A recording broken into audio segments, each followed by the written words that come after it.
The snow had been falling for 3 days straight when the matches arrived. No postmark, no name, just a warped little box tied with twine, left on the porch like an afterthought.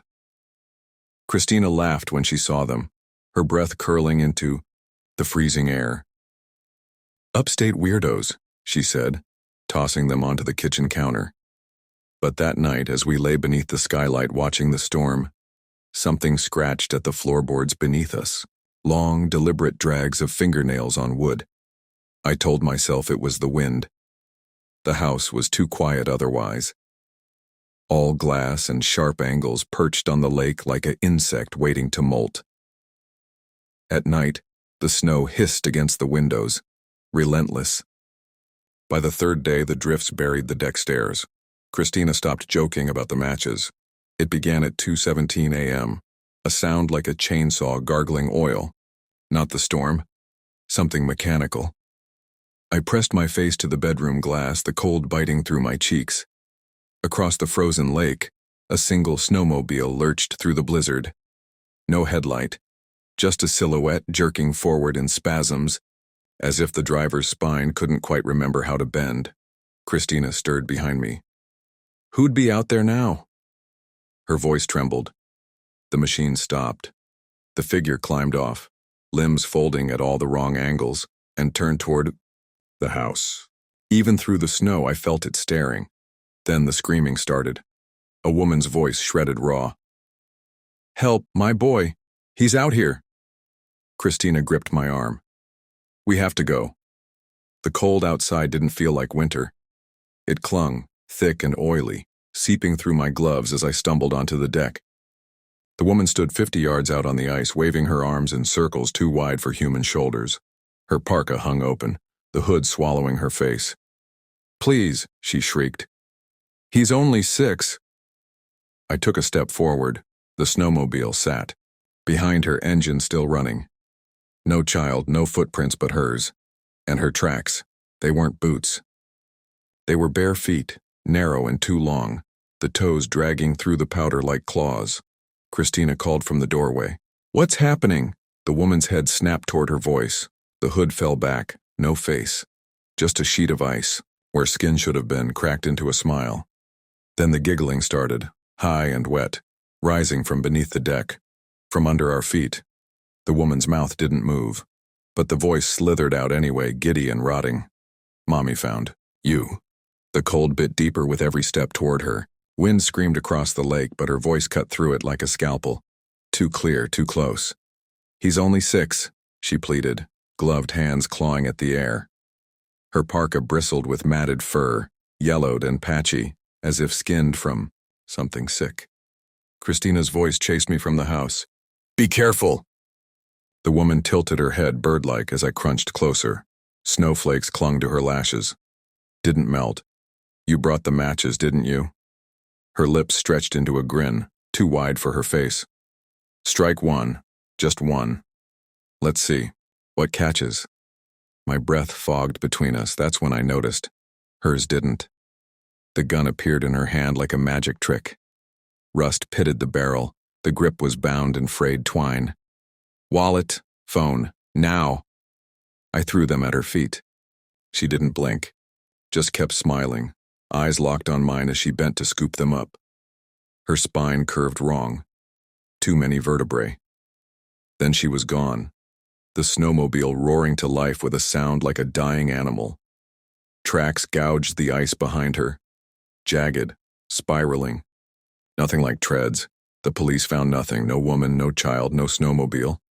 "Kids pull pranks," the deputy said, stamping sludge off his boots in our foyer. "Teens get bored out here. You're lucky it was just a robbery." But the tracks had vanished by dawn, and when I checked the kitchen counter, the matches were gone too. Christina didn't sleep that night. She kept pacing the bedroom, eyes darting to the skylight. Why'd she ask about the matches?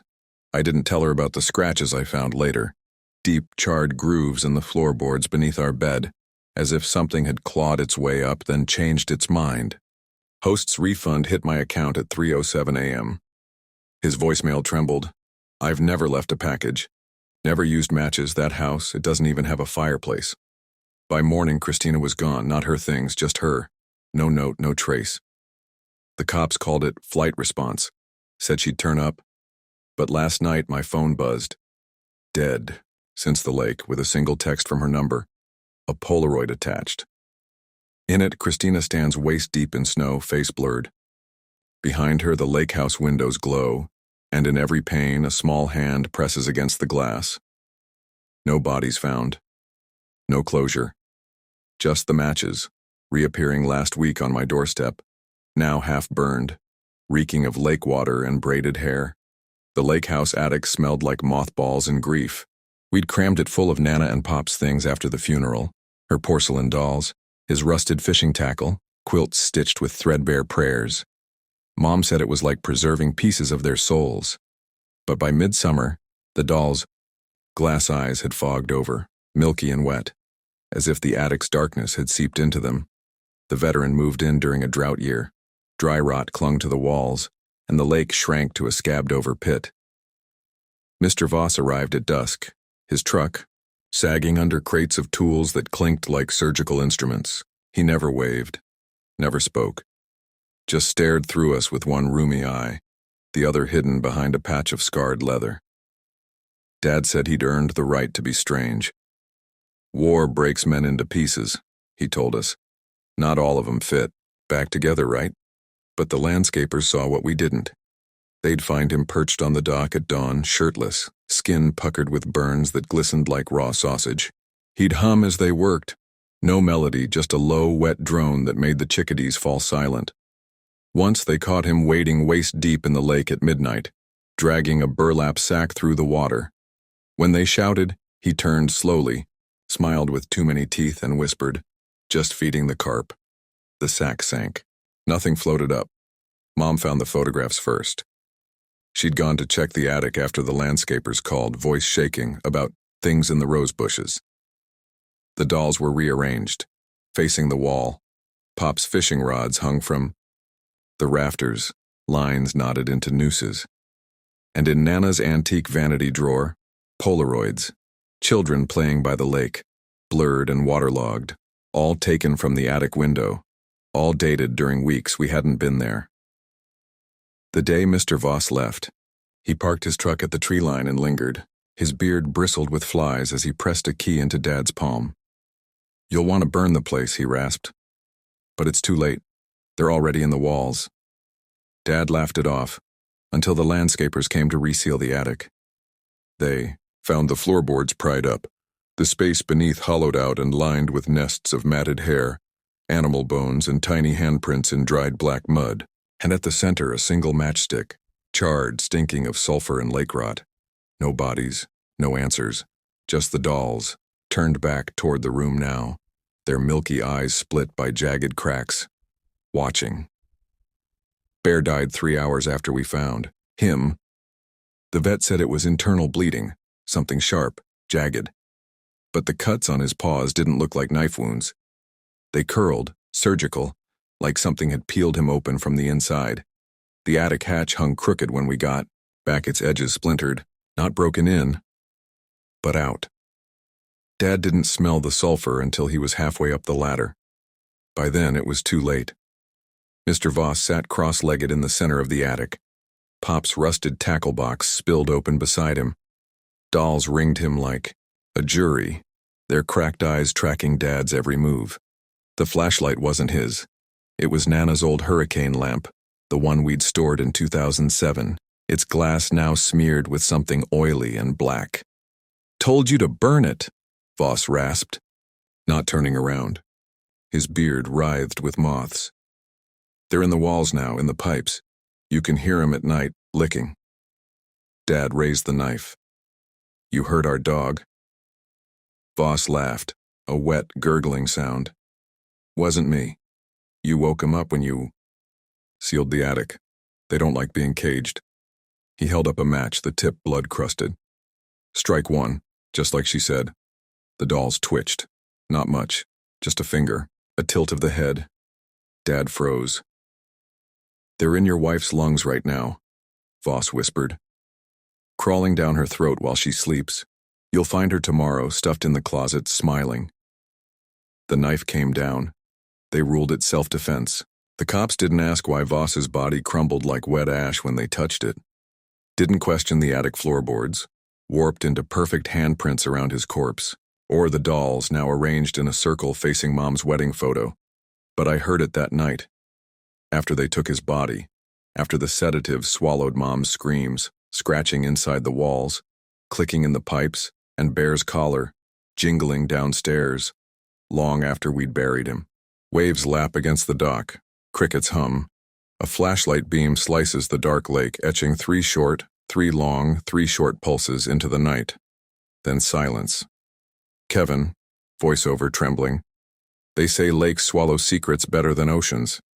Deeper, colder, and that night, the lake started vomiting ours back.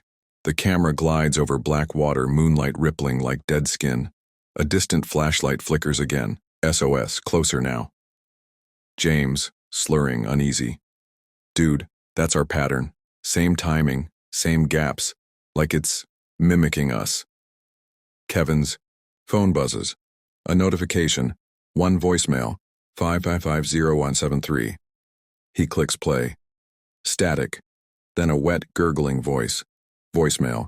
Kevin, don't look. His screen cracks. The flashlight across the lake dies. A low metallic screech tears through the air, like a boat hull dragging across rock.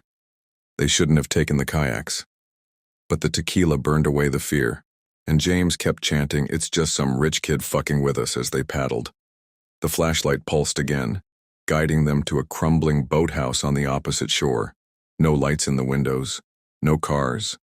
Just the reek of dead carp and something sharper, kerosene. James, whispering, "Hello? Anyone here?" The door creaked open. Inside, a single matchstick burned on the floor, its flame unnaturally green. Shadows pooled around it, too thick, too alive. Kevin, voice breaking. "That's our lake house, on the wall. Polaroids papered the walls, their dock, their parties, their bedrooms. All taken from the water, all dated last summer. A floorboard groaned upstairs. James, we need to..." A flashlight beam seared Kevin's eyes. 3 short, 3 long, 3 short. Not from outside, from the attic. The thing wearing James's face stood at the top of the stairs, skin sagging like melted wax. Its jaw unhinged and the SOS pattern spilled out. Not light this time, but sound. 3 choked whimpers, 3 wet crunches, 3 whimpers again. They're in the walls now. It rasped with James's voice holding up a matchbox labeled "Strike 1 and see." "Strike 1, Kev." Behind Kevin, the kayaks drifted away. The lake began to steam. The lake swallowed their whispers whole. Kevin's paddle dipped into black water, each stroke rippling the moon's reflection into something serpentine. James trailed behind, his breath fogging the air in ragged bursts. The SOS light had stopped flashing the moment their kayak scraped the derelict dock, its splintered planks jutting from the water like broken teeth. James, hoarse. Windows are boarded. No cars, no boats. Why's the projector still? Kevin, cutting him off. Shut up. Just shut up. The house loomed, a carcass, paint peeled in leprous sheets. The front door hung ajar, hinges screaming as wind fingered its edges. Inside, the air reeked of wet plaster and something sweetly rotten like fruit left to burst in the sun. Kevin, voiceover trembling. You ever walk into a place and just know it's been waiting for you? The walls felt sticky, like the house was sweating. Upstairs, floorboards groaned, not under their weight. Not yet. The projector sat centered in the empty room, its lens aimed at the lake. Still warm. James, choking. That's our dock, our parties, our... The film reel spun silently. Grainy footage played. Kevin and James drinking on the kayak 10 minutes ago. James turning to wave at the camera that wasn't there. Kevin's head snapping toward the house before he'd actually looked. Kevin, gagging. It's not recording us. It's predicting us. Behind them, the door slammed. The projector whirred louder, film melting into a blur of future frames. James sprinting down the hall, face sheared in half by shadow. Kevin crouched in a closet, whispering to a dead phone, the kayak adrift filled with black water, and something coiled in the bottom. James, screaming. "It's her, it's your ex, it's—" A match flared in the hallway, 3 short, 3 long, 3 short. Not light this time. Footsteps. They didn't run. They fell down the stairs, elbows cracking on hardwood, taste of blood and battery acid flooding their mouths. The front door was gone, just solid wall, damp and throbbing. Kevin sobbing. "Window, go!" They leapt into the lake, icy water punching the air from their lungs. Behind them, the house breathed, windows flexing outward, roof sagging like a lung. Halfway across the lake, James stopped paddling. James, blank. It's still flashing. Kevin turned. Every house on the shore now pulsed with the same SOS rhythm, in unison, in their voices. The lake water felt like liquid nitrogen. Kevin's limbs seized as he plunged in, James already thrashing ahead in panicked strokes. Behind them, the thing reached the shore, not running anymore, gliding. Its joints popped like firecrackers with every stride, ankles bending sideways to avoid snapping the ice. Kevin, voiceover, ragged. "You ever hear a scream underwater? It doesn't sound human. It sounds hungry." They didn't look back. James's dock glowed in the distance, a cruel mirage.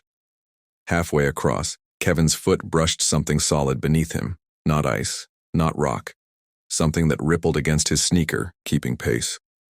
James, gasping, "Light! Kev, look!" "Kev!"